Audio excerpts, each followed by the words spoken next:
Watch Who?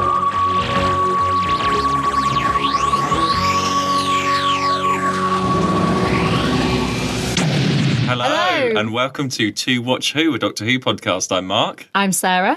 And I'm a Doctor Who fan. And I'm new to watching Who. Yep, you're watching these episodes for the very first time. Very first time. Oh, we're back to that, are we? We're back to our Back to traditional Madonna. intro. Very concise intro. So welcome back, listeners. Yeah, we're in season 4. Yeah. Second episode? Second story. Second Yeah. story. Yeah, you Yeah. know. Oh, yeah, of course. I've got I to be have very clear noticed, about actually, this. I have noticed you say episode instead of story. Do I? That's funny. Because you have stories and they're made up of episodes. Yeah. I know And I that have, as well. and every time I hear it, I'm like, oh, I need to tell you that, because that's the kind of thing that I bet people listening will be like, it's not episodes, it's story. Yeah. And I haven't actually pointed that out. Soz, guys. But now I have. There we go. Oh, yeah. I know as well. That's what we know it as. Like when like The Crown, which will be out in the new series next week. They're episodes. Yeah. That's of a why- series, episodes of a series, yeah. Yeah. So in And my then head, these are But then episodes. we have series, stories, and episodes. Yeah. I know. So that's why I'm like the next episode, but it's not. It's a story. The next story. So it's the Smugglers last time we started off with. Yeah, Bit of a non-story, wasn't it? Yeah, I hated it. Okay, right, we've developed to hate now for the Smugglers. That's a shame. The more time away I've had from it, the more I've realised how much I didn't enjoy it. And watching this actually reminded me how much I didn't enjoy the Smugglers. So yeah, I'm going with hate. I hated it. I've just got an update from last time. Oh yeah. We've all been waiting for this update. I'm excited about this. So I messaged Katrina. Yeah, not Katarina. Not Katarina. As I was getting so angry about. So I messaged Katrina on Facebook, so I've been friends with her on Facebook for like 10 years. You know when you add people in school, but you don't actually speak to them. Yeah. So I messaged her and I said, Oh God. hi, Katrina. Well, basically I said, I know this is a random message, talking about primary school memories for a Doctor Who podcast, and it reminded me of a vague memory that your dad worked on it, had something to do with the Daleks. I wanted to see if I'd remember that right and if you knew anything more about it. Right. So then I heard back from her, and I'm going to read what she said. Okay. This is like your instalment of the of me reading a Doctor Who magazine. This is like Mark's version. So Go on. I literally have no idea. okay. I'm listening to this as well. So this is about 25. I've not spoken to her since I was like 10 or 11. This is like 25 years. Okay. No contact. Okay. She says, hi, Mark. Very long time. No see. I hope all is well. Very impressed with your memory. Yes, my dad used to work for the BBC for a bit and was peripherally involved in making one of the old Doctor Who episodes where he did, in fact, manage to not drop the pre-prepared scenery rocks on the Daleks in time in one of the scenes, and they had to go back and reshoot. He did tell me the name of the episode at one point, but I have now forgotten. I can go ask him again, ...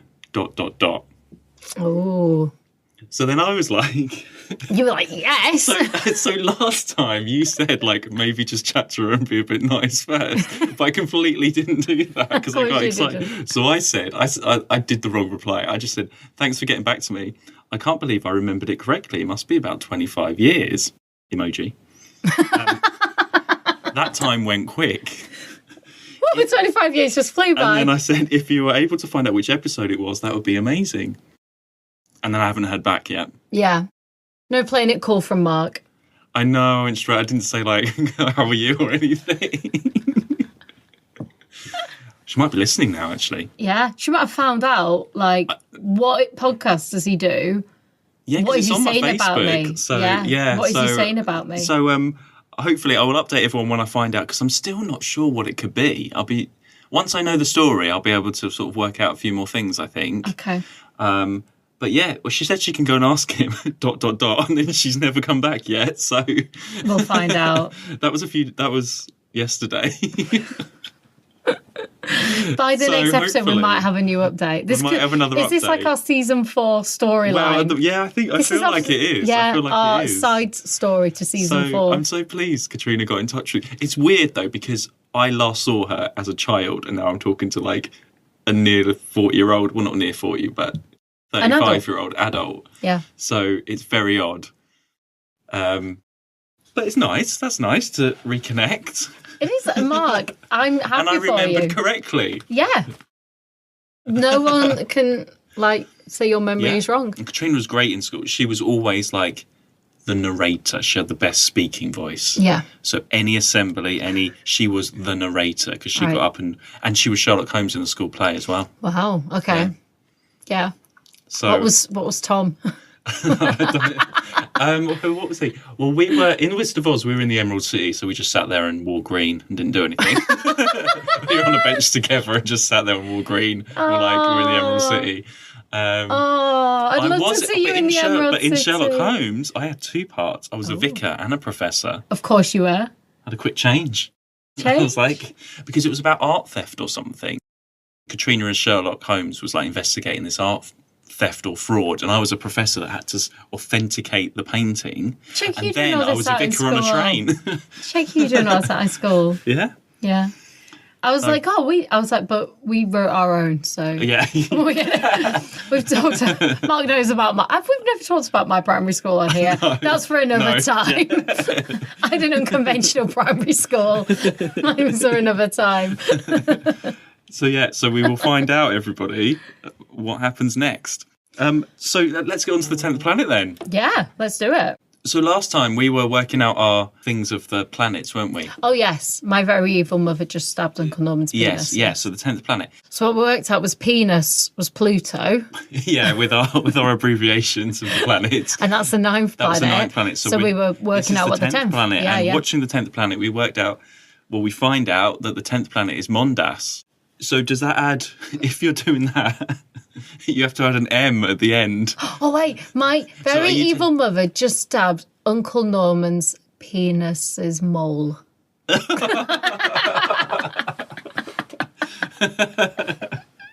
Well, anyway, so we land in. Uncle Norman's. I'm going to think about that. Someone else can come up with a new one. Yeah, with so you have to that add on the end. Mondas onto the end of your way to work out. Do you take Pluto off though and just add Mondas on? Oh no! Well, no, because at the time. At the time, Yeah. Pluto was still a planet, whereas now, then we would just have because then we said my very evil mother would just stabbed Uncle Norman without Pluto, because obviously Pluto's not Uncle Norman Mondas. Mondas something, yeah. So if we're not counting Pluto as a planet, and therefore actually this isn't the 10th planet because Pluto isn't the planet, so therefore it's the 9th. Yeah, it's technically the 9th before they took Pluto away. Anyway, it's got far too complicated already for this. But there's a lot. This is an important story, this one. Yeah. Here we go. Here we go. So this one, I didn't have on video. I only watched this when it came out on DVD in 2013. Like, it had been on video. I just never got around to it. I just never got it. Yeah. And we no have- interest? No, it was in like a box set tin. And Right. it was towards the end of the videos again. I Okay. just never got around to getting it. I And think you- it was in a tin, so it was more expensive to get second hand or Oh, I something, see. think. And you knew what this story was? Oh, though? yes. Yeah. Yeah. Oh, yeah. Yeah, of course. Of course. Oh, yeah. Sorry. But we have episode 4 missing. It's very famously missing because obviously it's a very important episode to be missing. Yeah. And it did exist right up until the 70s. And the clip of the regeneration was used for Blue Peter because they were doing a thing on it. So Blue Peter borrowed that episode Oh. and then it never appeared again. So it's quite likely that it could be out there. That's the theory. Yeah. Because the others exist. They just checked out the library basically and just never gave it back, and it just disappeared. No one can work out what's happened. That's interesting. And I was thinking, I haven't had my missing episodes rant for a No, while. go for it, you but have it. if you're the type of dickhead that has these Doctor Who episodes in their basement, and you're Or probably a attic or fan, cupboard. if you're going to hoard a Doctor Who episode, you're going to hoard the most important one, aren't you? What, the very first? Which is the first regeneration. Yeah. So that makes me think this one is one that's in that collector. in that collector's basement. And if I you were think to it's narrow very, the like, field, it's do you know someone what from I mean? Blue Peter. Well, I don't know. Well, they borrowed it and gave it to someone and sold it. You know, anything. Yeah, you don't know. You won't don't borrow know. it. Like, it's someone involved in Blue Peter. That's narrowing the Blue field. Peter took it Yeah. to use the clip, and then did they take it back and it went somewhere else, or someone took it, or they threw it out back? No one knows what happened after that, but Okay. it starts with Blue Peter, basically. It starts with Blue Peter and end up with There's a this lot of, idiot in like- their basement. Tell you what, Blue Peter has a lot to answer for, doesn't it, Mark? Yeah.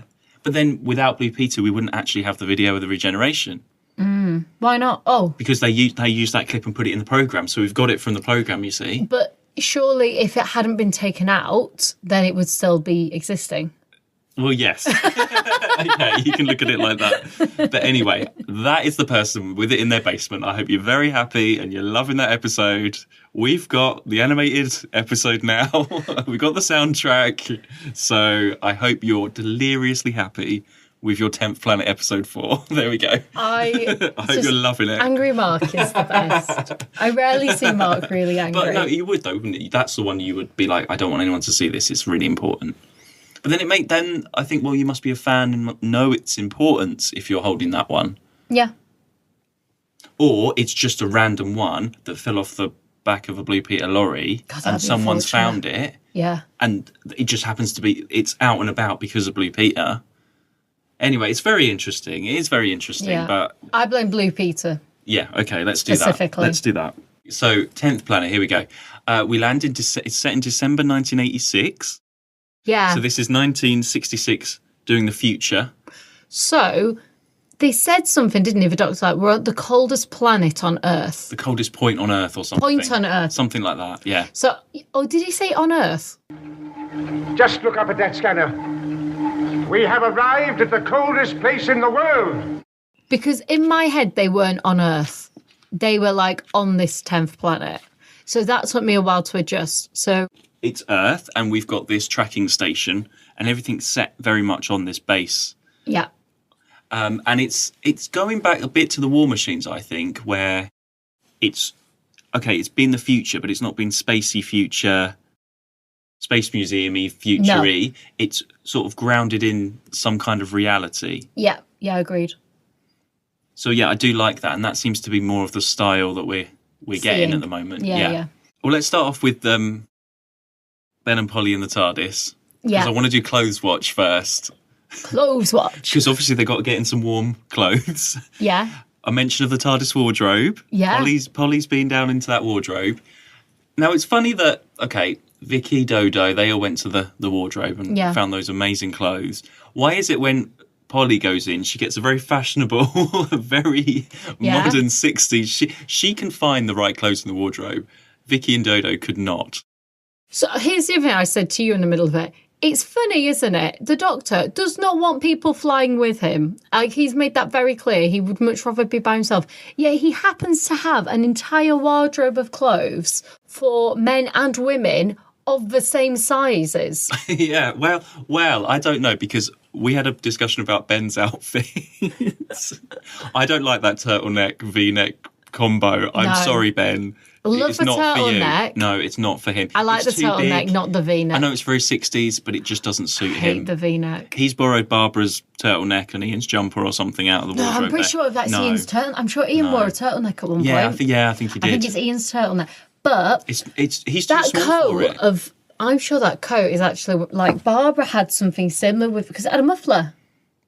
She had a muffler. Hang on, what, Ben's coat or Polly's coat? Polly's coat. Polly's coat. Maybe it was, maybe. So considering, I know he had Susan, so he'll obviously have had female clothes for that. How's he got all these female clothes? And all these young male clothes for ironically, for all the same size people. Just so happens that all the people that have got on this ship happen to be about the right size, the same size. Exactly. Yeah.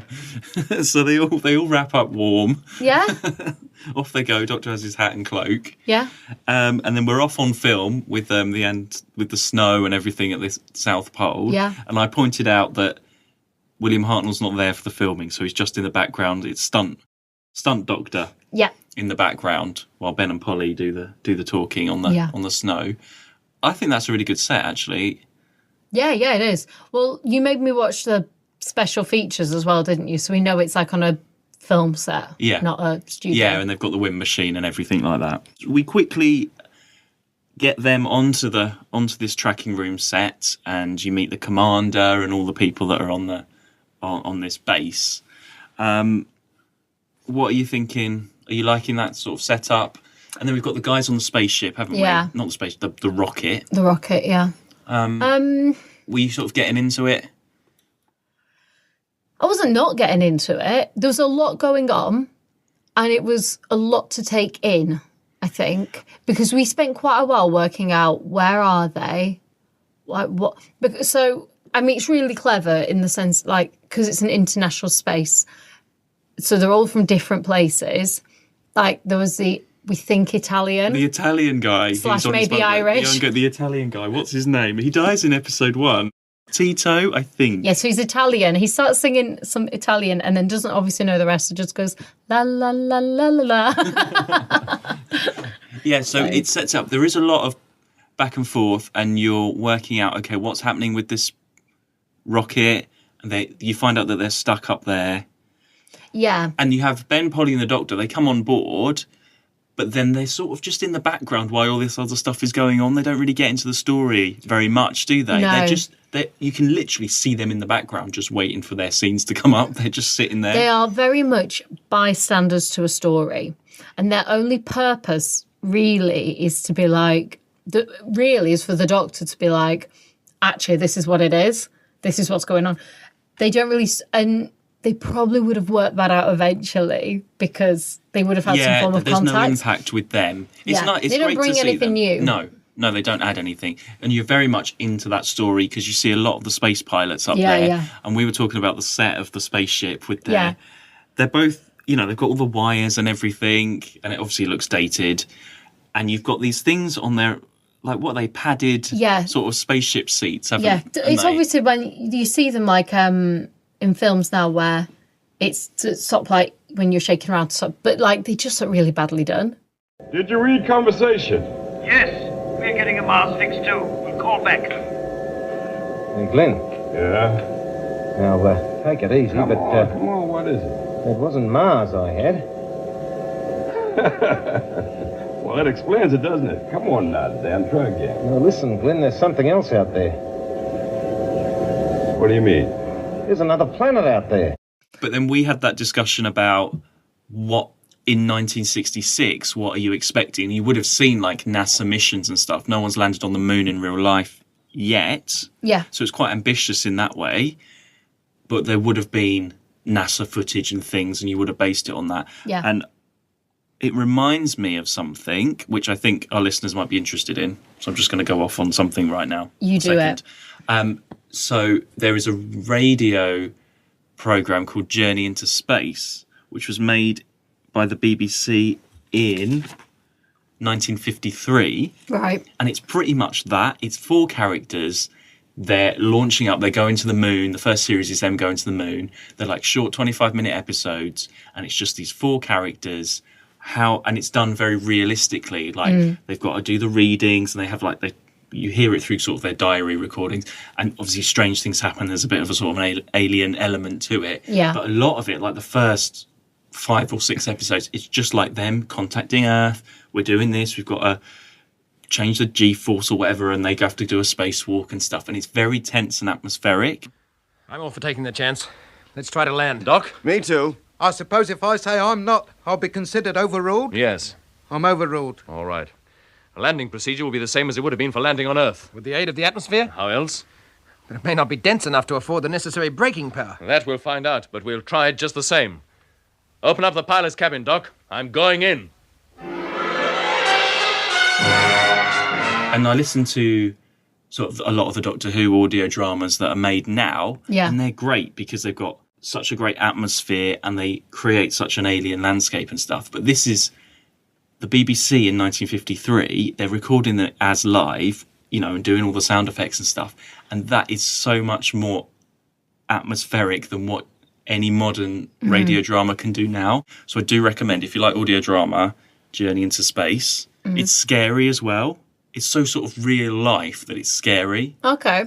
And that is similar as well, because that's 1953, and they've set it in like the 70s, that man is on the moon and stuff. Yeah. It's very much that. And those scenes in The 10th Planet, that's basically like what Journey into Space is, but a bit more dramatic. Yeah. Interesting. Yeah. So, yeah, I like that element. Once you knew what was going on. But I preferred this to last week, which was just really so. We were like in it. There's a lot, yeah, and then you have the American colonel or whoever he is. He's shouting American. around. He's the main sort of guy in it, isn't he? Yeah, And yeah. he clashes with the doctor, and he says like, "I don't like your face or your hair," or something like that. The doctor's there, William Hartnell's there, but he's not doing anything. No. That is a shame. He's almost part-time doctor, but he's in the scene. Yeah, as yeah. part-time doctor now. None of them are contributing. They don't contribute anything to that story. But I like how with Ben and Polly, their humour and that's still going from the smugglers, isn't it? Yeah. Their comments that they have. Yeah. The Doctor then, see, this is where I don't like the writing as much, because this planet Mondas turns up, which is a twin of the Earth. That's a nice twist. Yeah. That's unexpected. Yeah. So, and then you see the news footage, like the news, international news saying there's a new planet and everything. A bit like the War Machine's modern series with the news reports and everything. And everyone's got to add an M to the end of their planets. But then the Doctor says, "Oh, I know all about that. Yeah, there's a twin planet. I've written it down here. I know exactly what's going to happen." And I'm like, well, how long have you known that Earth has had a twin planet millions of years ago? You didn't tell Ian and Barbara that. You could have told Ian and Barbara before when they landed back in 1965. Oh, in a couple of years, twin planets. I know exactly. How does he know all of that? Yeah. What's the point of him doing that? He's just saying, yeah, I know. I don't like that. No, it's much more interesting him coming to discover it than just being like, yeah, I know. And he just feels like he literally looks, he's like, yeah, and just sort of writes down on a piece of paper and puts it in that guy's pocket. And then they discover it a few minutes later, and he's like, "I told you so." Is that just set up so that they trust him I think and so, ask yeah. for his science? Yeah, I think so. But it proves the point of like, they don't really have much purpose there. No, that's it's like if they weren't in the story, that story would still run. Like all three of them, you could take all three. I mean, okay, we're jumping ahead, but Polly at one point, her contribution is, "I can make coffee." yeah. That literally, like, "How can I help? I'll make coffee," and that is what she says. "I'll make coffee," and get shouted at, like, "Make your coffee." You could take the three of them out of this story. This story could still run as a great story. You could still have the Cybermen come. It's a shame because we know we're jumping ahead, but we do whatever.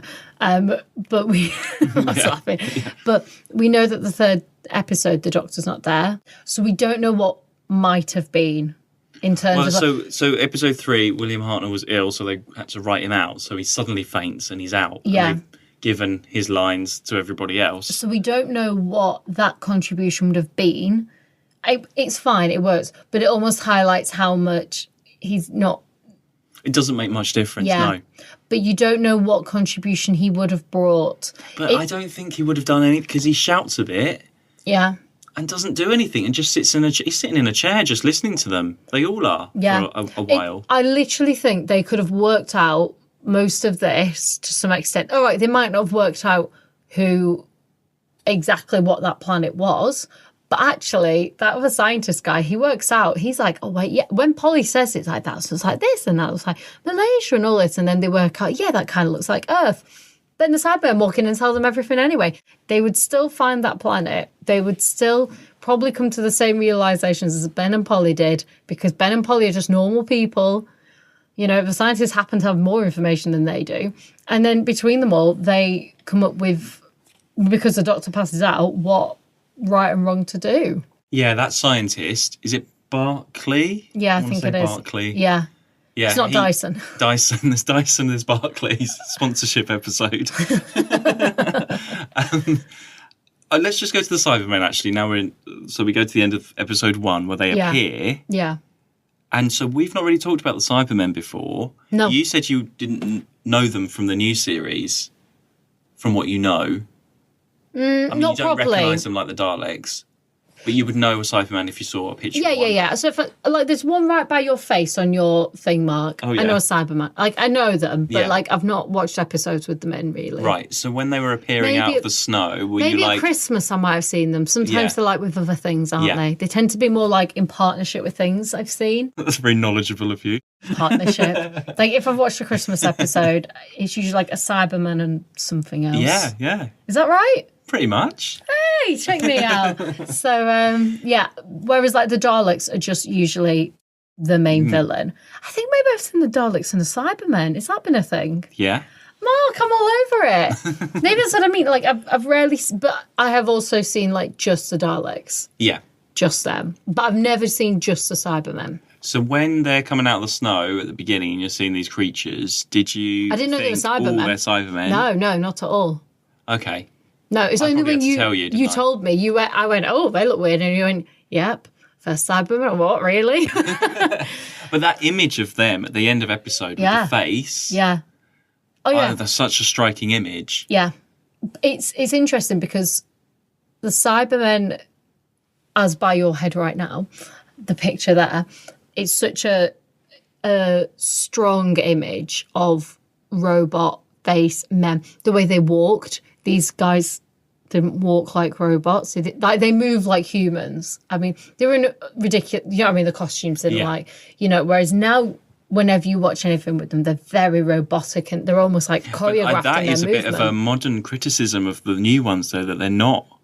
They're too robotic nowadays. Ah, you see, there we go. They're So that's too what I efficient. mean. They're too, because they are supposed to be humans that replace themselves so much with cybernetics that it took them over. And these are sort of early ones where you see the human hand, whether intentional or not, you see the eye through the hole, which is scary, I think, when you see that. I think that's better to see a human eye through those, like the glove. And what did you say when you saw that face? You were like... Oh, it's like a gimp suit again. Another isn't gimp it? suit. You're like, but it is a scary... Yeah. Like it's a sort of, I don't know, I mean, it's Oh, no, we both said it's like Hannibal Lecter. Hannibal Lecter. Hannibal Lecter. What do I mean? Hannibal Lecter. Hannibal Lecter. I don't know who Hannibal Lecter is. Hannibal Lecter. Why would I? Lecter. Yeah, like a horror or like Texas Chainsaw Massacre. I think isn't that a real life Texas Chainsaw Massacre where he like cut people's face off and put that's what it was. face? Yeah, that's what we said. Yeah. Hannibal Lecter of the city. Why did I go to the city? I'm sorry. Anyone that listens in Leicestershire or anything, I'm sorry. Yeah, like a skin half like cybernetic-y, but there's still bits of skin and there's still and then for the 60s there as well, it's a very effective costume. We haven't seen anything like that, have we? Not yet, not for a while. No. When after you said it, and then I could see it, I was like, oh wait, yeah. You still got the vague shape, you know, with the head and the sort of handlebar. They have a torch on their things, head, don't they? The handlebars, but then you've still got on the modern ones, you've still got a bit of a thing. It's just more the face streamlined. is different. Yeah. And it's their movement, I think, is the biggest thing. Well, yeah, they hadn't really worked that out. I think that's just the actors trying to get across also, in any way possible. Their whole costumes are massive, isn't it? It's massive. They're like... And they're holding those guns, which is like an extra suitcase. Do they still have those? No. So then they start speaking in episode 2. Oh, you hated this. You will be wondering what has happened. Your astronomers must have just discovered a new planet. Is that not so? Yes, that's right. I found it really funny, actually, for a while. Like, hello, I am. Like, I think the voice is great. It gets on my nerves when he's just opening his mouth because it is someone different doing the voice than the actual acting. But it's just... I am going to kill you. But it's just the open the mouth, the shut the mouth. Like, if you're going to do it in time. If you're going to do it, then do it in time. And it's not exactly the easiest to understand. You have to sort of concentrate quite a bit to actually work out what they're saying. It's not clear. Well, he said, it's supposed to be like quite song-like, which is why it jumps around a lot. And like he holds on it like, if you want to do something, then you should. Like, yeah, but it's creative. Yeah. But it maybe not be clear enough. I prefer that, though, to some of the other ones we've had where it's like almost... Like Wotan. Yeah. I was thinking more of Monoids, yes. Sensorites. I was thinking the one in the with the Chumbleys. The Rills? The Rills. The Rills had a good voice. Remind me of it. No, they just had a pretty much normal voice. Remind me. Hang on. Let me think of a real voice. Oh, gosh. No, do not enter here. We are friendly. The Chumbleys will look after you. Yeah, but that's what I mean. That just sounds like a fake ghost. Yeah, I know. That's the Rills. Yeah, I know. It's really annoying. The Monoids are more like, number 1, go here. That sounds like I had not secretary number 3. What? Oh. Secretary number 3? What, inside number 9? No.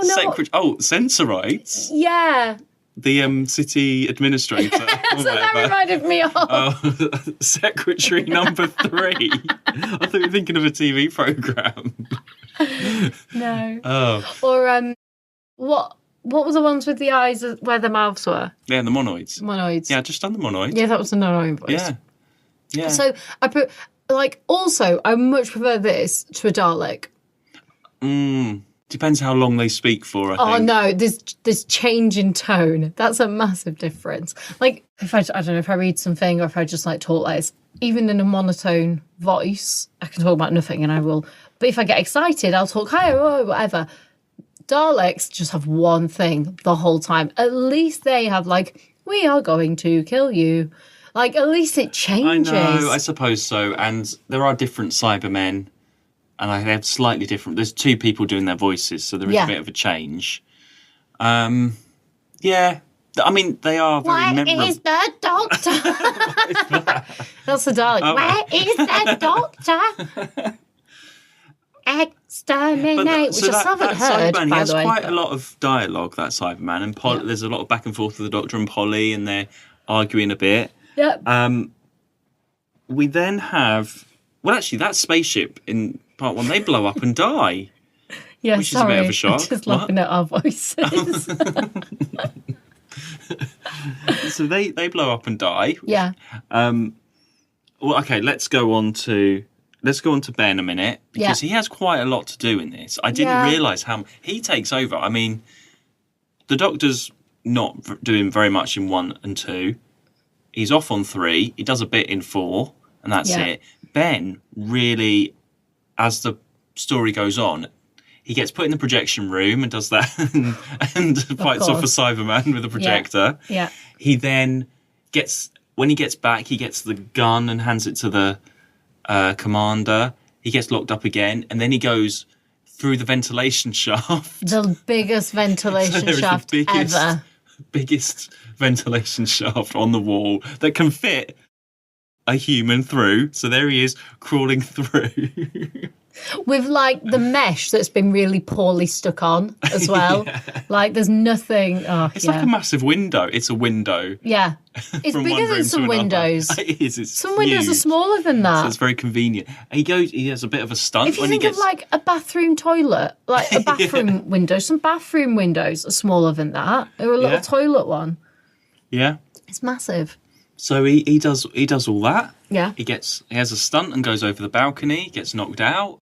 And then he does all the radiation stuff at the end. Yeah. And he's trying to save the Doctor and Polly, who go off and sit down for most of episode 4. Yeah. He does a lot. So when Ben annoys me, and I've like... Well, I was going to say, is Ben still your favourite? I'm very surprised that he annoyed you here. I know we're only 2 episodes in, so it can change. But where he annoys me is his sort of... this arrogance at the beginning, this sort of angry arrogance at the beginning. Like what? Like, it's very obvious, for example, don't pick up a gun to try and fight the Cybermen. And what did he do? He picked up a gun.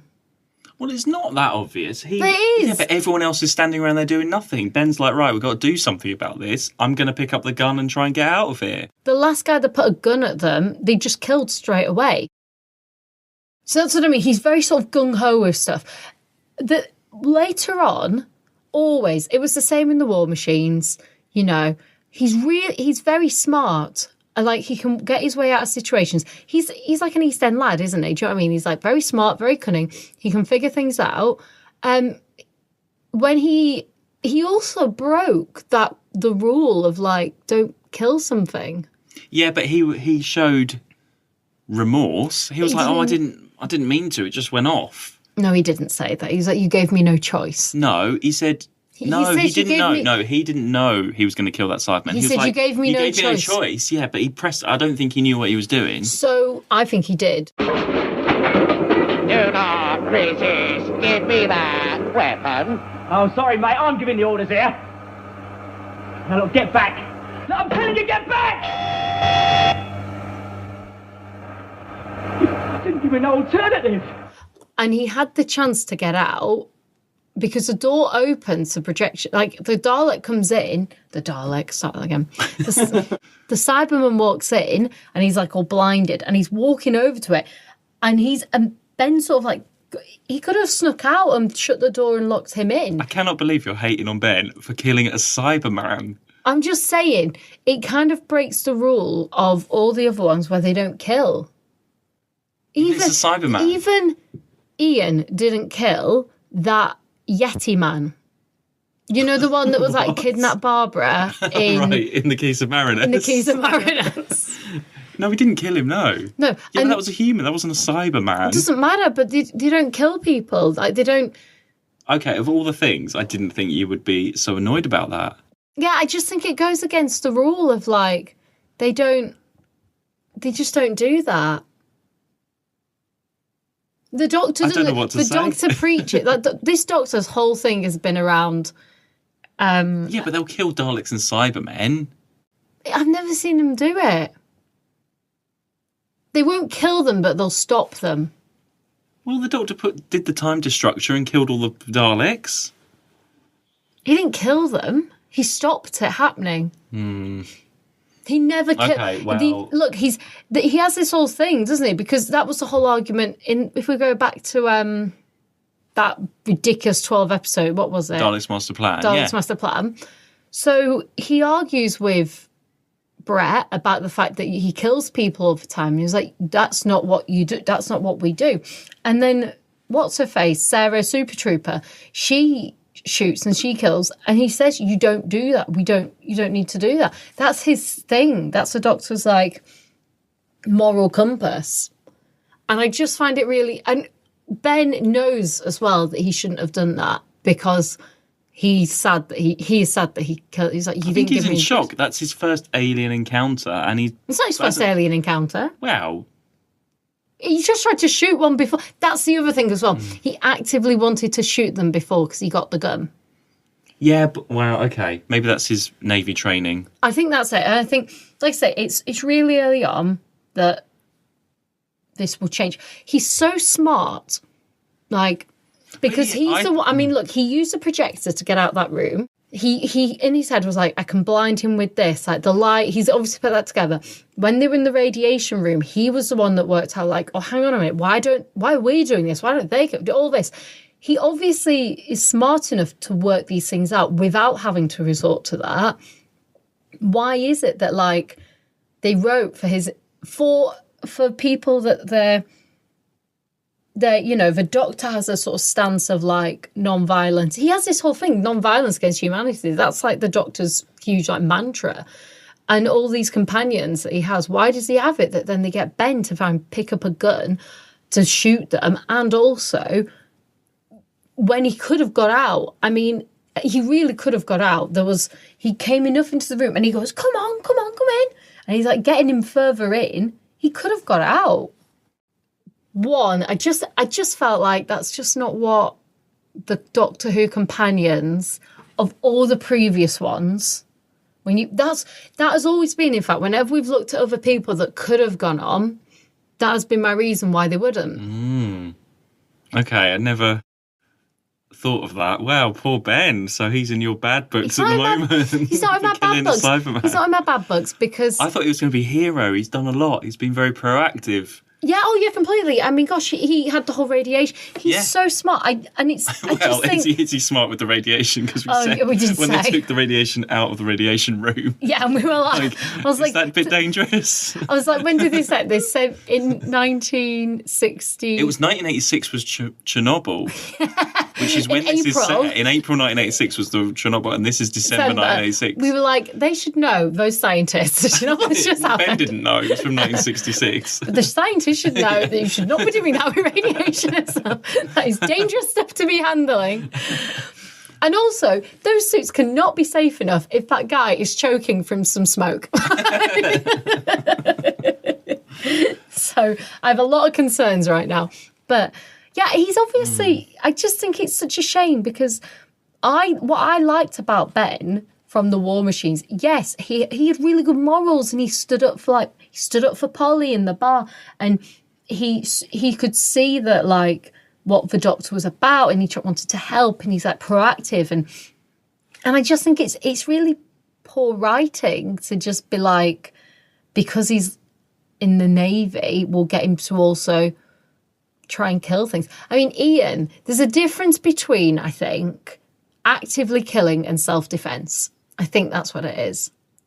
And that Cyberman wasn't actively... Yeah, but you're just going to follow him and kill him. Yeah, but he got it into the room. That's the difference. Do you know what I mean? He was fine in a room. He just needed to get out all he needed to do, his aim was to get out of a room. Yeah. His aim wasn't to kill a Cyberman. His aim was just to get out of a room. He actively banged on the door like, "Oi, come in here," and then blinded him. And in the process, then killed him. Ian and Stephen would have done the same thing. I don't think Stephen would have killed him. I think they would have got him in, and I think they would have I don't think they would have killed him. None of the previous ones have killed unless it's for self-defense. Ian, all those fights, he never killed. He threw that Aztecs guy off the building. That's the only one I can think of. That is literally the only one. All the others have been, because we were like, what is that? That was like proper like crazy, like, I've got to finish this sort of moment, wasn't it? That is the only one I can think of. But all the others, he's got them close to death, but he's never killed anyone. All the people that have died. Even crazy Keyser Marinus, even crazy what was he called, guy? The Vord? No, in Keyser Marinus, the Arbitan? the one that kidnapped Barbara. Oh yeah. Third guy. I can't remember, cabin guy we called Cabin him. guy, that's it. Even cabin guy, in the end, he fell. He got trapped by the things, and they didn't do anything. They don't kill. They never do that. I just think it's really... Okay, well, we'll keep a bit of a tally on how many more people Ben kills, if he does. We'll keep an eye on Ben. Even in the War Machines. Ben is on, what's it called? Probation. Even the War Machines, he didn't. No. He set things up, but he didn't actively do it. There's a difference between, like... I think there is a difference between them being part of something to stop it and actively doing it. And also bear in mind, you're saying Cybermen, but these are humans as well. I can't believe you're sticking up for the Cybermen. I'm not sticking up for Cybermen. I'm just saying, like, if we're talking about the morality of this, like, there's also human in there as well, isn't there? Oh my gosh. Yeah. Okay, well, I didn't know that would be such a point for you. It really annoys me. I was like, I'm very surprised. You definitely did not need to do that. Why have they wrote that? That goes against everything. Are you thinking about Polly now? Do you like, because you liked her in The Smugglers? Yeah, I really like Polly. I really like Polly. Because she had a very good moral with the Cybermen, don't you care, and all that stuff, and back and forth. Yeah. That was good. Why? Because millions and millions of people are going to suffer and die horribly. We shall not be affected. Don't you think of anything except yourself? Actually, the whole story, I've watched this a few times. There's not much to it. Okay, it's a regeneration episode and it's got the Cybermen in. But the story, a spaceship goes off course, blows up in episode 2. They send somebody else up. It's the Corporal's son. Of course. Which is an extra bit of drama, of course. But they're waiting for Mondas just to destroy anyway because it's going to overflow with energy. Yeah. So they don't have to do anything. Okay, there's this plot about the bomb and is it going to go off? Are they going to do that? Yeah. It's a shame because it's such a strong idea, an episode. It's just not enough, is there? No. It could have been done in 3. Yeah, and I think so. It's a shame that it is the Doctor's last episode because it doesn't show the greatness that the Doctor it's brings. interesting because they know it's going to be his last one. Yeah. They've obviously written that. Yeah. Or have they just tacked it onto the end of a story they were doing anyway? I don't know, maybe.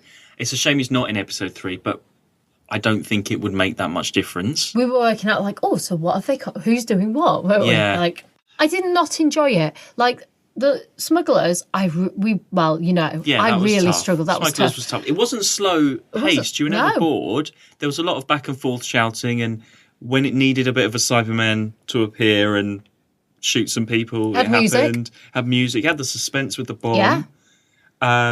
And you wondered how they were going to get out of it. Yeah. But then it was just a disappointing climax because I didn't understand why they took Polly to the Cyberman spaceship and then suddenly the Doctor's in the Cyberman spaceship in episode 4. Yeah. I don't know where he appears back in episode 4 and And then then they suddenly just he's take him. back again. He's sitting there. So they're out of it for the finale. Yeah. Ben's doing his thing.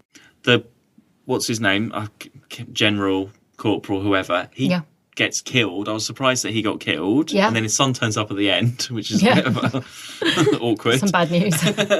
It wraps up very quickly because then once Mondas is destroyed, the Cybermen just fall down. There's no final No. sort of thing. And again, like you say, the Doctor, Ben and Polly don't influence any of that. They are just waiting around. And they say that in episode 2. If we wait long enough, the planet will just destroy itself. Yeah. And it does.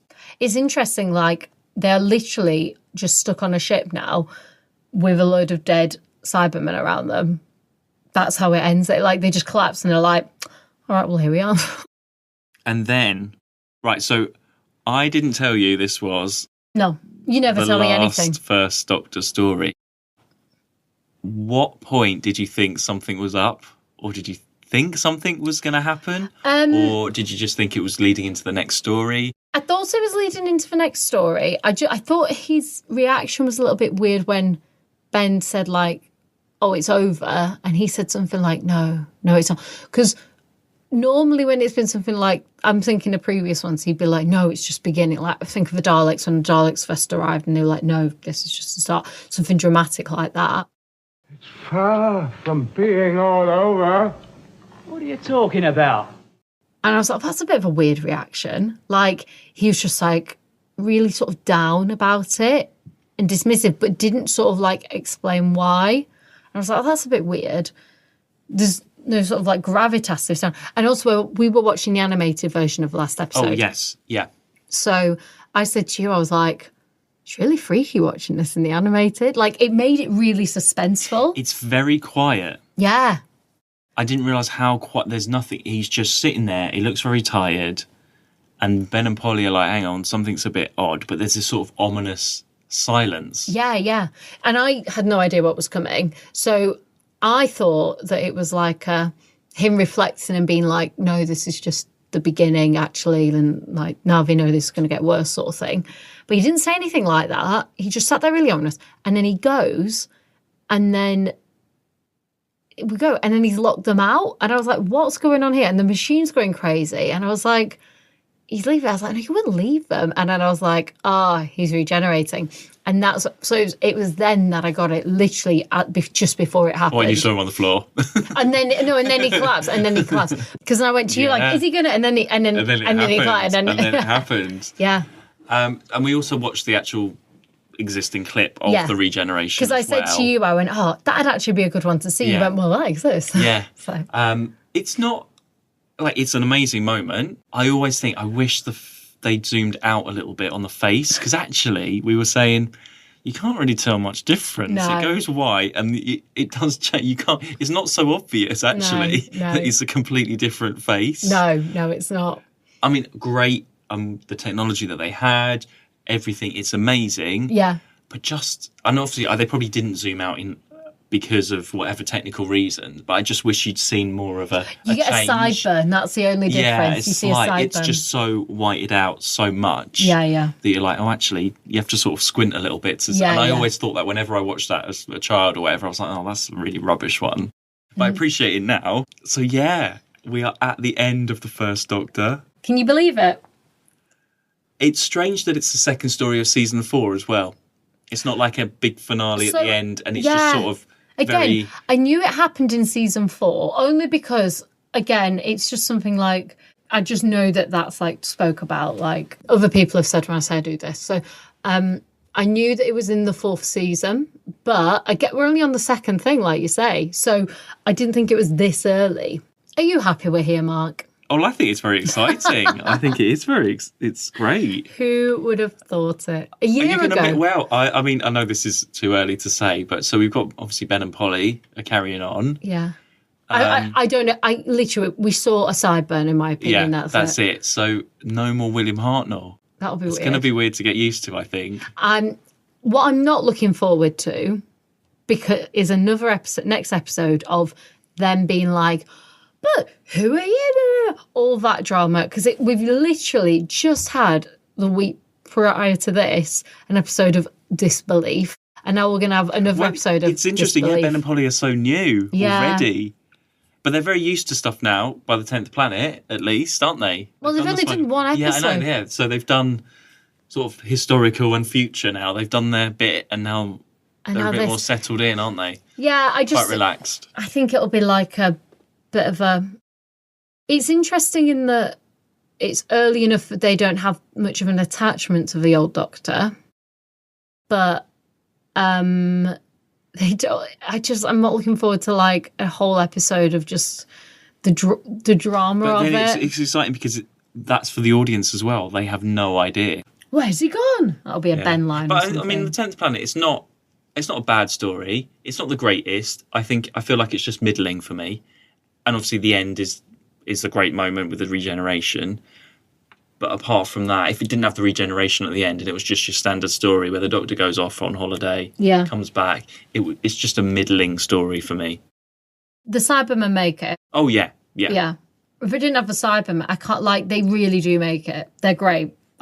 I know, like, I don't think we've talked about them enough. And we haven't really had our favourite sort of, I guess, characters. There's so many people in this. Yeah. Okay, the scientist was all right, but he's not a fun guest character. He's not an Anina or whoever. No. No one that we're going to remember, really, from this. No. We don't. Yeah, I miss it when we don't have that. But then we get the Cybermen. But yeah, Cybermen are here to stay. Yeah, and I do think they're good. And like you said, I think they are scary. That was, if I was in the 60s, seeing that on the TV as a kid, it's scary. Yeah. It's just not what we know today, but I've got to like forget any pictures I've seen today and think about it now. Well, it'll be interesting for you to then see the development of them as we go along. Because the Daleks haven't really changed much. No. They have a little bit since the first episode, the second. Yeah, not story. majorly. Sorry, the first story. Sorry, Mark. No major changes really. Yeah. Shall I tell you the title of the next story? It's The Power of the Daleks. Ah. I knew I shouldn't have said that. I knew it. But we've got a new Doctor. It's still the Daleks. We'll find out. I know. Yeah. But before we get to that, we're going to do a special episode next week. So we're going to watch something modern in colour. Everybody. There's the thing. So we're going to watch the 2013 docudrama An Adventure in Space and Time. So this was made for the 50th anniversary. It focuses a lot on putting this show together with Unearthly Child and everything, and goes right through to the 10th Planet. So I thought it would be a nice way to round off and conclude William Hartnell's time. Yeah. Because it's very interesting. It's sad that he had to leave. Yeah. But yeah, we'll go into that when we'll talk more about William Hartnell and the First Doctor when we do that next week, I think. It's interesting because we did watch the special features. So this is the first time, everybody. Sarah, here's another milestone. So we never usually watch the special features on the DVD, but because it had the regeneration in that, we watched the documentary on the 10th Planet DVD. Yeah. So that's your first experience. That was my first special features experience. Yeah. And I found it really interesting how, what's her name? Annika Wills. Annika Wills, Polly. She didn't talk very well of him at all. Okay, yeah, I was going to mention this, okay, because Annika Wills, she's lovely, she's great. I'll talk to you more about meeting her, and I've read her book and everything. It's great. And she was there at that moment of the Doctor Who history. Yeah. Obviously, there's not that many other people around now to talk about that. Yeah. And yeah, she is very harsh in a lot of interviews on William Hartnell. Yeah. I would take that with a pinch of salt. I would say the truth is sort of somewhere in between. I feel like, I don't know, I'm not saying that she's just making that up or anything, but I'm just saying I would take that. I don't believe it was that harsh. You've got to put it in context, I think. And that's her view and that's her opinion. Obviously, she's quite young at that time and he's older and he's got all these problems. And obviously they didn't maybe get on very well. Yeah. But I feel like she's a bit too harsh in interviews. I mean, she'd only done, 2 stories with him? Yeah. I do feel like, come on, okay, yeah, he might not have been, I mean, she says in that thing about him being racist and stuff. Yeah. But there's other people that have said, didn't see anything, didn't know, And yeah, okay, if you've got to think about in the 60s, yeah, she's young in the 60s, and her and Ben, Michael Craze, and maybe younger members of the team, they're not going to think like that. But at the time, there's probably a lot of older people that do because they're stuck in those old ways. Yeah. And I don't think it's fair to say William Hartnell was like this because actually, if you asked half the crew that worked on the 10th Planet, they were, the older people. Yeah. It's not just him. Do you know what I mean? You've got to put it in a bit of context and say, and also, okay, yeah, he probably made some bad comments and stuff of the time, but I wouldn't just.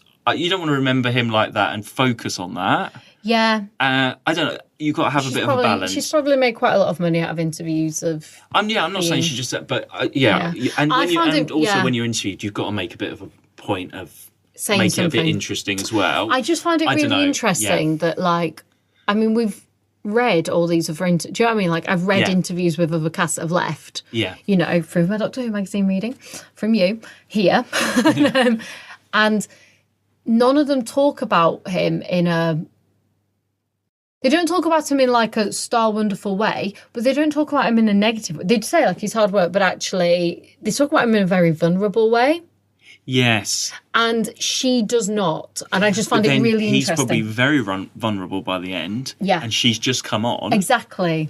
But I'll dig out her book actually next time and we can have a look at that and see what she says in that.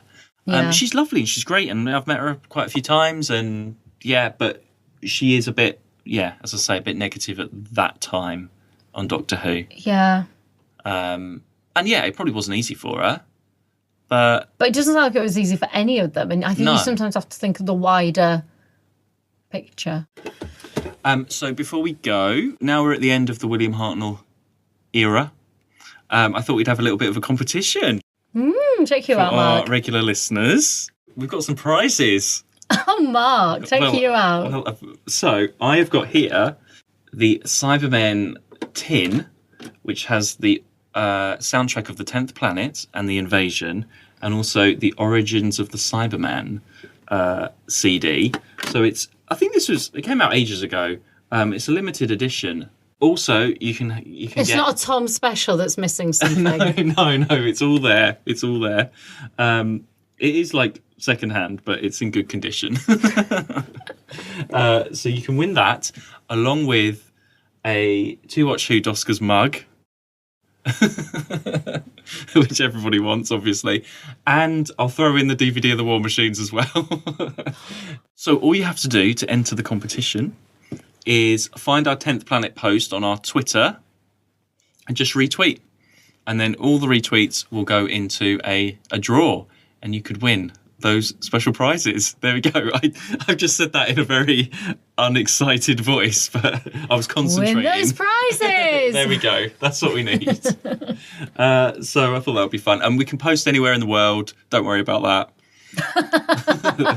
I'll take the hit. It's fine.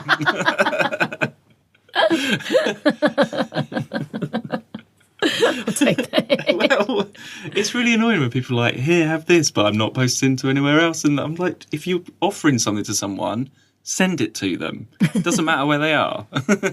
So Mark will take the hit. Yeah. So yeah, and we will announce that probably. Well, we'll announce that in a few weeks. In a few weeks, actually, because we record quite a bit in advance. So by the time you get this, it will be quite a way. So you've got plenty of time. Just look out for our 10th Planet episode post. Just share it during that week. So yeah, we will see you next time for an adventure in space and time. Oh, this is going to be an emotional one. Oh my gosh. Mark told me that he cries every time I watch this. It's got so bad that I'm trying not to cry at the beginning, and then I get a really bad headache because I'm just holding it in for the whole of the time. Am I going to cry? I think so. Okay. I'd be prepared. Okay. I mean, I cry easily at anything. It is, yeah, I think. I was watching Joe Biden's, because, of the time now. Honestly, if anyone looks at our podcast in the future, we are like a time capsule of like 2020. So I was watching Joe Biden's speech last night at 2 a.m. Because I just happened to be awake because the cat was awake. And I was crying at that. I was crying at like the fact that like there was no more Trump and like Biden was making this speech as the new president-elect. How exciting. So potentially I will need a box of tissues. Yeah, I think alongside it's going to be, some really, yeah, we're going to have to be prepared for this one. Yeah, so we'll see you then for that. So you can make sure you follow us on Twitter at 2WatchWho. We're also on Instagram as well. And I always forget to say, you can listen to us on YouTube as well. Our episodes are all up there. 2WatchWho. Bye. Bye. 2WatchWho.